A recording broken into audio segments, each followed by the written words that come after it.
Hi అండి, welcome to Neha Telugu blogs. ఈరోజు వచ్చేసి అలమండా ఫ్లవర్ ప్లాంట్ గురించి తెలుసుకుందాము. ఈ అలమండా ఫ్లవర్ ప్లాంట్ వచ్చేసి క్రీపర్ జాతికి సంబంధించినదండి. ఇది కూడా మనకు రాధా మనోహరము, శంకుపూల మొక్క ఎలా తీగలాగా పైకి పాకిస్తాము.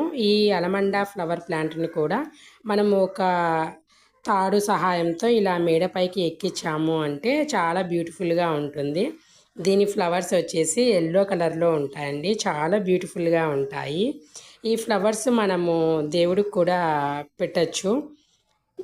ఈ అలమండా ఫ్లవర్స్ మనకి బ్లూమ్ అయిన తర్వాత వెంటనే వాడిపోకుండా ఒక 5-6 డేస్ అయినా అలాగే ఫ్రెష్గా ఉంటాయి ఫ్లవర్స్.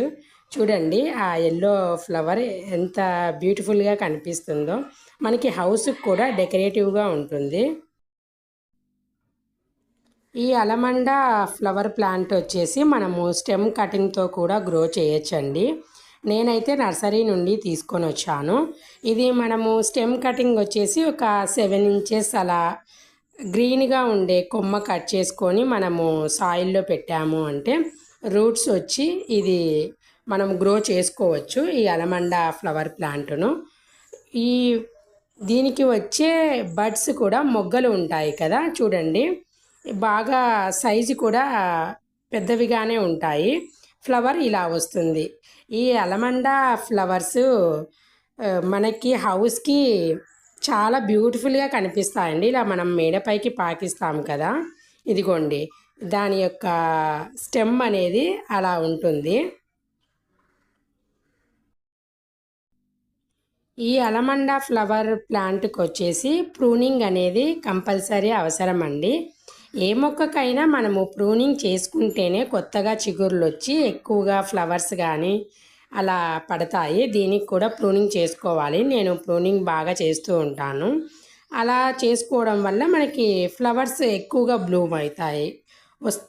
చిగుర్లు కూడా కొత్తగా రావడం వల్ల బాగా చెట్టు కూడా హెల్తీగా గ్రో అవుతుంది.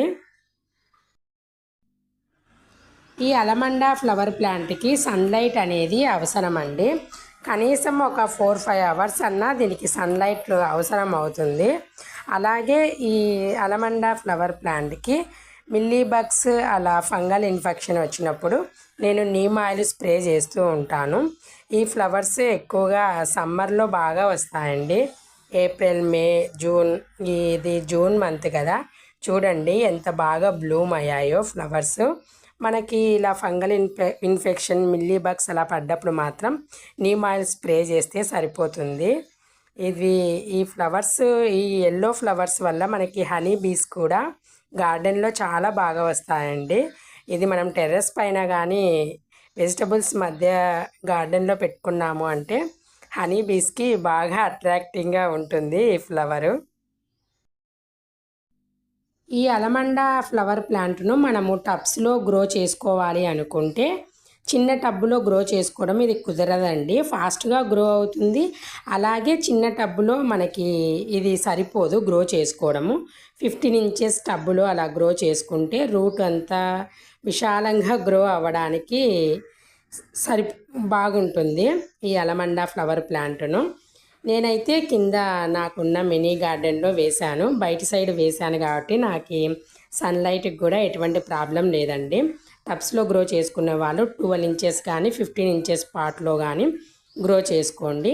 ఏదైనా ఫంగల్ ఇన్ఫెక్షన్, మిల్లీ బగ్స్ అలా పడ్డప్పుడు మాత్రము నీమ్ ఆయిల్ స్ప్రే చేయండి. ఇదండి, వీడియో నచ్చితే లైక్ చేయండి, షేర్ చేయండి, సబ్స్క్రైబ్ చేయండి.